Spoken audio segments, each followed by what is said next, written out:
أعوذ بالله من الشيطان الرجيم. بسم الله الرحمن الرحيم.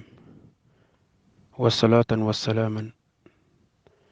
على أشرف خلق الله سيدنا محمد وعلى آله وأصحابه وسلم تسليما. الحمد لله رب العالمين. بعد ما السلام عليكم ورحمة الله تعالى وبركاته. وأجا منا para question posée Inch'Allah kami nanda participation fo question la najara lay muso mu kwalele muso premier chewra muso brefru atali jatira ago muso mi afisa muso kula ko be afisa ni iye abo frima bon ne be mi fon badima muso nyina mi bra question posée ole che muli reproche krara ay jija awlon che mi reproche krara parce que ni che ka nyombo che ba fuma yoro ko muso kula mi shuwa afisa ni nyene mai ibita soro ko doli sana a muso fla muso kula furu abara o denali kira ite sona uma kiyo ke walma economy ke yo kira yo jatimna ni ko jati ni mbade muso ni ka jati bo ibe wila din jey ningo ke preti mena jay mi man dai ningo tuyi preti mena tuyi ni ala sokonte. Donc muso, ça c'est la première des choses. Le besi kake a fla premier qu'elle cherche à savoir pourquoi son mari lui dit ça. Nako soroko long da abisika ko imna nyama bomlati la mi a dit che au ka bina 600 peut-être aller rebe jache kat mi muso kulaka ala mbe sababa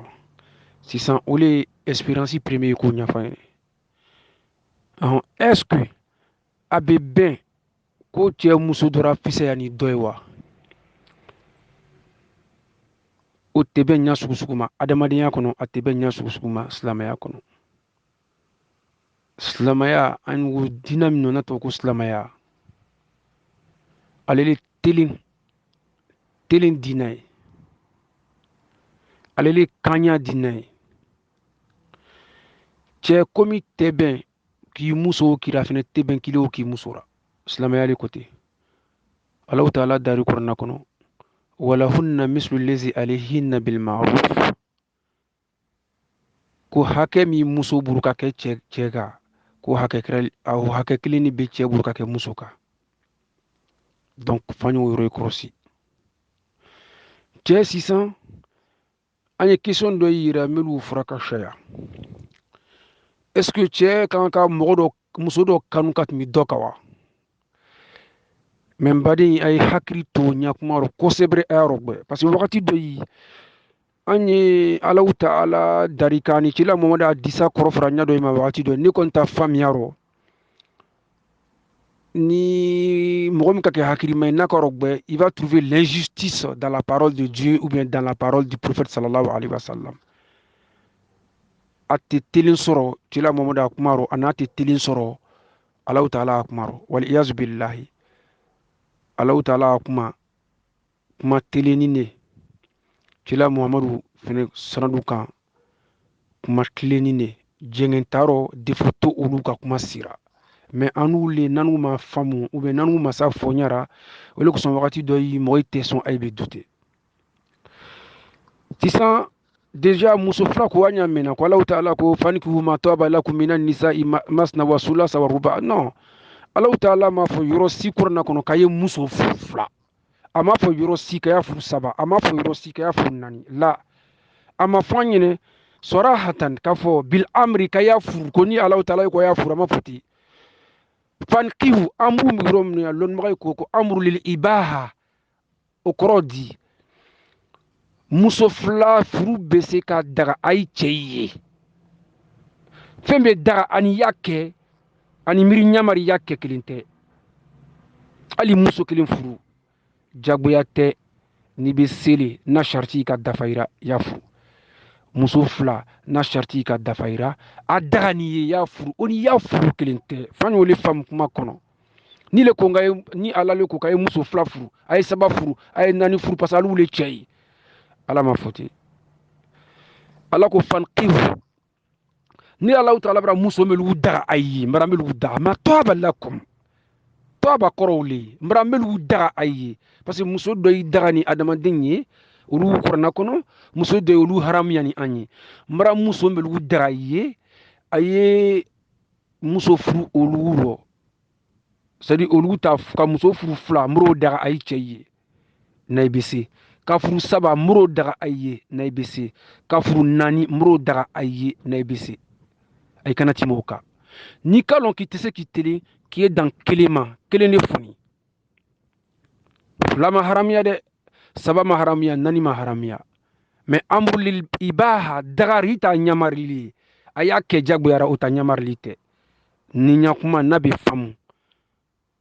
karangare aya lombra mifo parce que amru suya ila sha kuma kono lon moy na am bayina mi frayne lon moy ka mi fayne tafsir kono oleni hasa amru lil ibaha izan ko est ce que muso amba me wakati doyi ko no ko cila muhammadu ko ay tise kay tilin ko cey kuna ke nyama ay tise kay tilin ko Allah ta'ala re ko korna kono kuna ke nyama ko andi se kan tilin ano may mena inshallah ko Allah ta'ala ko anne ke nyama kay tise kay tilin muso ni nyonche la ni ta famiyaro ni na mi kuma famille nyamma ni lon magay ta famiyari mbadi era mekanya parce que naka fo ko cheti se ki tele cheka ke nyema kat se ki tele muso ni nyonche se ko krodi ala do ko nimi tele minim na kiyama anya kuma na mekanya ha ala taala ko nimi tele minim na kiyama chemi ma tele a muso ni nyonche mbo chedo jahannama o bena kiyama lo na chila momo no to ma sere fura anyene ko o jengeni le bena akrema ak jengeni akere ka kiyama lo na ay boyi bon ko ant ko Allah ta'ala do ko ande se ka andini o kuma fala be se ka bendi mnankele kono jini ta ko ke mnankele kono la Allah ta'ala kuma ko tewi kila momo da disa kuma ko tewi akoro mi mbadin muso mbadin che ile turu malo yarame ile jusukun kono femi ile jusukun kono I muso flasi nyatara I jusukun kono I muso flasi nyatara I muso ibe se ka londi ko doa die katimi doka mo ibe se ka londi ko doa die katimi doka ikoto mina bobeka mo ibe ni ijo olima okrodi ile be hollandais sanka di doma ido itageti sanka di doma tout de suite ni do ka fo ijusukuno ko no mi ni jusukuno itageti ti la dine katimi doka non amba fongo fia parce que itelenite ika hollandais sanka di doma I hollandais sanka di doma mi jusukun kono anu makanya amoko makutorawo naka soro muso premier la die katimi flana ka walma flana di ijusukun ye katimi premier ka moko si makotora Allah ta'ala ko kondini mna olema mi jusukuno nitini mna olema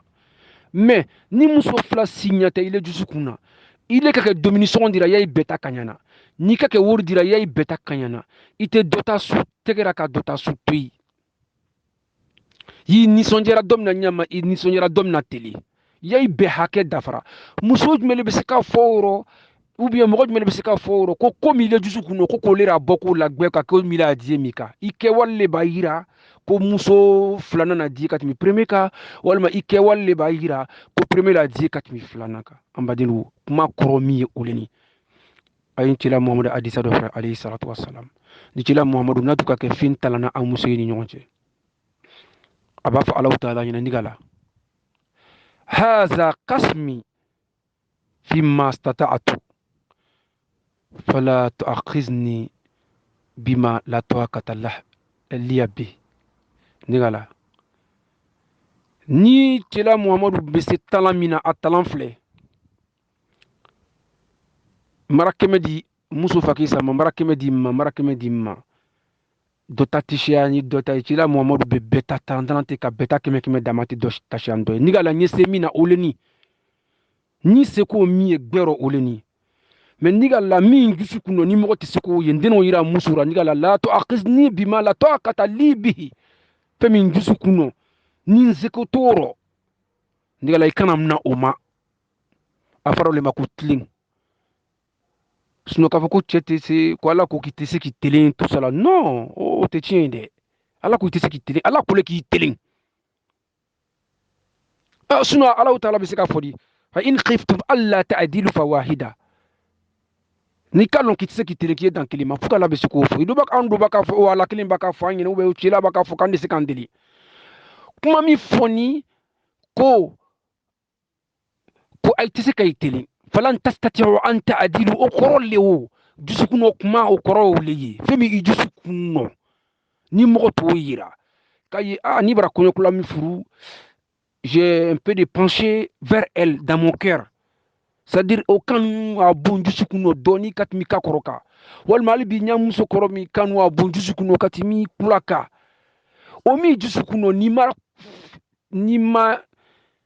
injustice ke beka ala taala kawlima cila muhammadu kawlima ali den ay bebra boye il veut soro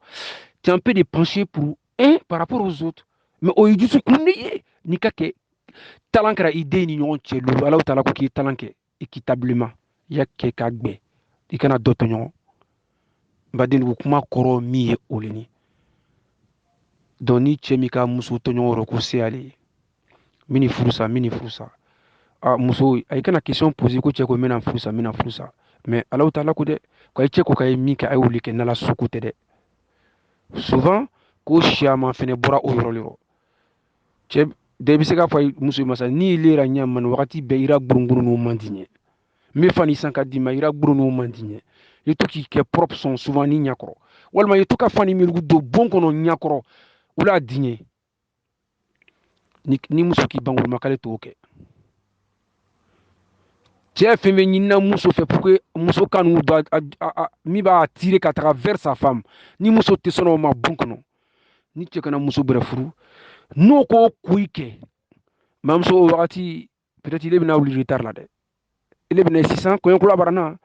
kɔɲɔkula ka o fani ɲuman ni ile don cɛ ɲakɔrɔ ka cɛ attirer mais a bɛ attirer ka taga kɔɲɔkula ma a ti kɔfilɛ ile ma bɛrɛbɛrɛ ile b'a accuser o wagati la k'a sɔrɔ ile yɛrɛ le non hakɛ ile le fɛ parce que ko min y'a di ye ko min le ni y'a attirer la min l'a di ye ɲɛfɛ nanga ko bono ni suka ko i y'a biye ta m'a fɔ n k'i y'a biye koronya burma ka taga kɛnɛma mais ye kɛ ni ɲakɔrɔ ta ye min kɛ na ta y'an ye min kɛ ta an ye min kɛ ta mamuso ni k'i ban o bɛɛ ma k'ile to o wagati rɔ bere k'ile sisaga bara janfa k'ile e bara den wolo n'a ka dɔgɔrɛ furu n'o ka sɔn o ma k'o kɛ mamuso i b'a ye a ɲa bɛ lɔbɔ dɛ mamuso le an bamuso ye siaman defu ye olu nana ni kuma siaman ye mamuso n'a ka wa sɔrɔ i t'a wele i jija i y'a ɲaɲini ka filɛ pourquoi n jɛ ka min fuma n'a ka sɔrɔ ko min b'a da i y'o kɛ min b'a gba ye i y'olu to ye i bɛna a ye sisan ko i bɛ changer sisan f'a bɛ fɔ yɛrɛ ko i y'a da i ka tɛmɛ i kɔɲɔmuso kan hali bi ala an b'an sema an baden n'u cɛlu a y'u mɛlu turu an kuma kanu a ye jija a ye teliya i muso ni ɲɔgɔn cɛ an y'an jija an y'an dilan ni muso ni ɲɔgɔn cɛ cɛ ni bɛ teliya muso ni ɲɔgɔn cɛ kisi t'i ye kiyama cila muhamadu ni tilenna an muso ni ɲɔgɔn cɛ a ma muso dɔ tɔɲɔgɔn dɔ ye ale donna an na mɔn na an bara kuma min fɔ ni cila muhamadu kumakan ye an bara haya min fɔ ni kɔrɔna haya ye ala taala kumakan ye ala na an ɲamarira inna allaha ya'muru bil adli wal ihsan ala taala ko tele ko ala alu ɲamarira min na o le telen ani ɲumanya ka hɛrɛ k'i ya denbaya ye k'i tila i ni ɲɔgɔn cɛ n'i ka mi di bon min ma yan fɛ yen i t'o di bon filanan ma yan fɛ yen i ka mi di bon filanan ma kɔɲɔkula lo ye o y'a sɔrɔ i bɛra ka kɔrɔ t'a di i k'i ni dogo ka dɔ di kula ma k'o la di ye ka kakɔrɔ to sɛgɛrɔ walima k'o na den to sɛgɛrɔ ni k'o kɛ o hakɛ i bolo i bɛna o bɛɛ sara kiyamalo na an bari muso i ya question jaabi dɔlen ni an bolo ko i kan ka mun de kɛ n'i bɛ min f'u ɲɛna n t'a lɔn min ni cɛ mais la majorité des cas o le ni i jija i y'a filɛ pourquoi n cɛ k'a min f'u ma n'a ko y'a sɔrɔ défaut dɔ yira i tɛ min kɛra n'a di cɛ ye c'est à dire i kan ka min kɛ n'i ba ni ka kɛ ni ko cɛ ko k'a di ye ni ala sɔko tɛ i jija i y'o kɛ cɛ ka ko a ko kɛ ni ala sɔko tɛ i jija i y'o kɛ n'o ka kɛ i bɛna fila a bɛna ɲa i kini ya furu tiɲɛ i sabari i mun ye ya furu kɔnɔ hali bi an ya furu ye ala sabati i ni cɛ ala bɛn don an ni ɲɔgɔn cɛ ala sababu ɲuman dama ala denira ɲa donc ay badenjɛ mohamed ismail samasi ka bɔ paris voilà ka réponse dɔ di aya question là, Inch'Allah. Wassalamu alaikum wa rahmatullahi ta'ala wa barakatuh.